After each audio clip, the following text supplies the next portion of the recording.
ఈరోజు నేను మీ ముందు ప్రస్తావించబోయేటటువంటి అంశం ఏమిటి అంటే రమజాన్ మాసం కోసం సిద్ధపడండి. అంటే రమజాన్ మాసం మరికొన్ని రోజుల్లో మన దగ్గరికి రాబోతూ ఉంది. దానికోసము మనము సంసిద్ధం అవ్వాలి, మనల్ని మనము తయారు చేసుకోవాలి. ఏ విషయాల్లో తయారు చేసుకోవాలి, ఎలా తయారు చేసుకోవాలి అనే అన్ని విషయాలు ఇన్షాల్లా ఈ ప్రసంగంలో చెప్పేటటువంటి ప్రయత్నం చేస్తాం. మనము చూస్తుంటాము, రంజాను వస్తూ ఉంది అంటే రంజాన్ ఎప్పుడొస్తుందని ఎదురు చూస్తూ ఉంటారు. ఆ తర్వాత రంజాన్ వచ్చిన తర్వాత పండగ కోసం ఏర్పాట్లు చేస్తూ ఉంటారు. అలా చూస్తూ ఉంటాము. రంజాన్ వస్తుంది, వెళ్ళిపోతూ ఉంది. వెళ్ళిపోయిన తర్వాత రంజాను చాలా తొందరగా అయిపోయింది కదండి. మనం ఊహించలేదు ఇంత తొందరగా అయిపోతుంది అని.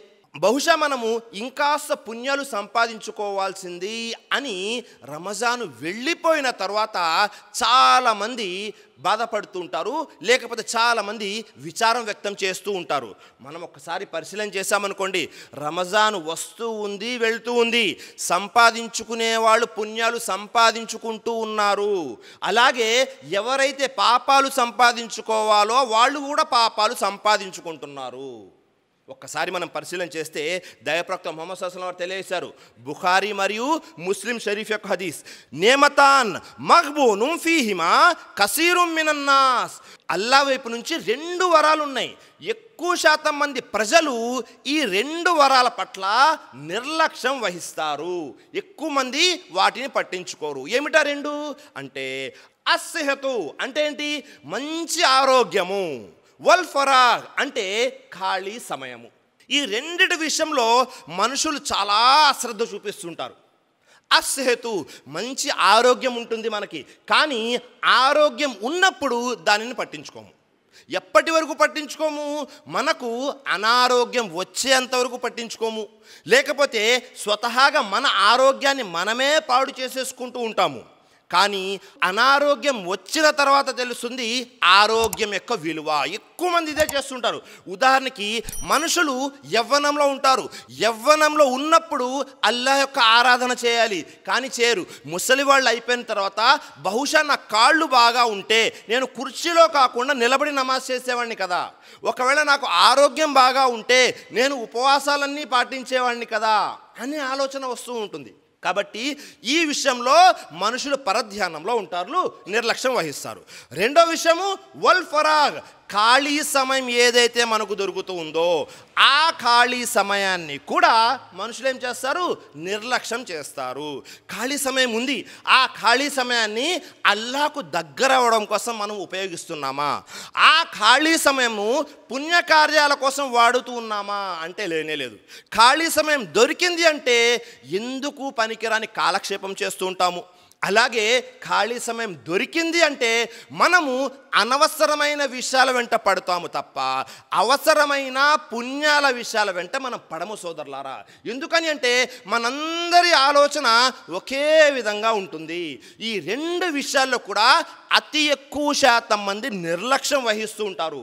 మనము మర్చిపోతూ ఉంటాము. ఏమిటది మర్చిపోయేది అంటే, మనకు పుణ్యకార్యం చేయాలి అని వచ్చినప్పుడు వచ్చే ఆలోచన ఏమిటి అంటే, నేను వ్యాపారంలో స్థిరపడిన తర్వాత, నాకు మంచి ఉద్యోగం దొరికిన తర్వాత, నాకు వివాహం అయిన తర్వాత పుణ్యకార్యాలు చేస్తాను. ఎవరైనా ఒక వ్యక్తిని చెప్పాము, ఏమని? గడ్డం పెట్టండి, గడ్డం పెట్టడం సున్నత్ కదా అని. నాకు వివాహం అయిపోయిన తర్వాత పెడతానండి. ఎవరికైనా మంచి పనులు చేయమన్నాము, వాళ్ళేమంటారు? నేను ముందు నా లైఫ్లో సెటిల్ అవ్వాలి, స్థిరపడాలి, ఆ తర్వాత చేస్తాను. నేను మొత్తం అయిపోయిన తర్వాత అంటే ఏమిటి? నేను డబ్బులు సంపాదించేసి పిల్లల వివాహాలు చేసేసి ఆ తర్వాత హజ్కి వెళ్తాను. అంటే ప్రతి పుణ్యకార్యాన్ని మనం ఏం చేస్తుంటాము? పోస్ట్ పోన్ చేస్తుంటాము. తర్వాత చేద్దాంలే అని. మనం మర్చిపోయే విషయం ఏమిటో తెలుసా? అల్లాహ్ దగ్గర విలువైంది ఏమిటి? అల్లాహ్ దగ్గర విలువైంది మన బాహ్యము కాదు, అంతరంగం. అంటే బయట మనుషులకు విలువ ఎలా ఇస్తాం మనము అంటే, వారి యొక్క అందాన్ని చూసి, లేకపోతే వారి యొక్క ధనాన్ని చూసి, వారి యొక్క వస్త్రాలను చూసి, సమాజంలో వారికి ఉన్నటువంటి పదవులను చూసి, లేకపోతే సమాజంలో వాళ్ళకు ఉన్నటువంటి పలుకుబడిని చూసి విలువిస్తూ ఉంటాం సోదరులారా. కానీ అల్లా ఏం చేస్తాడు? అల్లా బాహ్య విషయాలు ఏమీ చూడడు. అల్లా అంతరంగం మాత్రమే చూస్తాడు, లోపలి విషయం మాత్రమే చూస్తాడు. కానీ మన కొలమానం పూర్తిగా మారిపోయింది. కానీ సహాబాలు ఏం చేశారు?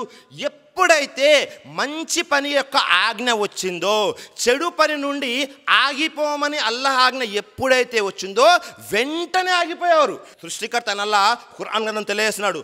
2వ అధ్యాయం సూరా బఖరా 278, వజరు మా బఖియ మినర్ రిబా, మీరు వడ్డీని విడిచిపెట్టండి. అంటే ఏదైతే మీరు మిగిలి ఉన్న వడ్డీని విడిచిపెట్టండి అని అల్లాహ్ వైపు నుంచి ఆజ్ఞ వచ్చిందో వెంటనే వదిలేశారు అందరూ.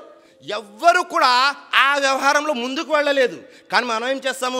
ఎప్పుడైనా ప్రసంగాల్లో విన్నాము ఏమని? సిగరెట్ తాగకూడదు అని. మనం ఏం చేస్తాము? నేను ఒక ప్యాకెట్ కొనేసాను కదండి, ఇది తాగేసి మానేస్తాను. ఎవరైనా హరాం పనులు చేయొద్దు అన్నాను, నేను ప్రారంభించాను కదా, అది పూర్తి అయిన తర్వాత వదిలేస్తాను. ప్రతి దానిని కూడా ఎలాగైతే సహాబాలు చేశారో ఆ విధంగా చేసే ప్రయత్నం మనం చేయము. మనం ఏం చేస్తూ ఉంటామంటే దాన్ని పోస్ట్పోన్ చేస్తుంటాము. ఇది కొద్దిగా అయిపోయిన తర్వాత మా అమ్మాయి పెళ్ళయ్యేదాకా నేను వడ్డీ వ్యవహారం ఉంటానండి, మా అబ్బాయికి ఉద్యోగం దొరికేదాకా నేను ఈ హరాం పనిలో ఉంటాను. అంటే అప్పటి వరకు హరాంగా ఉన్నది ఆ పెళ్లి వరకో ఉద్యోగం వరకో హలాల్ అయిపోతుందా? లేదు. సహాబాలు ఎలాగైతే అల్లాహ్ యొక్క ఆజ్ఞ వచ్చిన తర్వాత ఏది ఏమైనా వదిలేయాలి అని నిర్ణయించుకున్నారో, ఒకవేళ మనలో ఈ ఒక్క విషయం వచ్చేస్తే మన జీవితంలో అనేక మార్పులు వస్తాయి.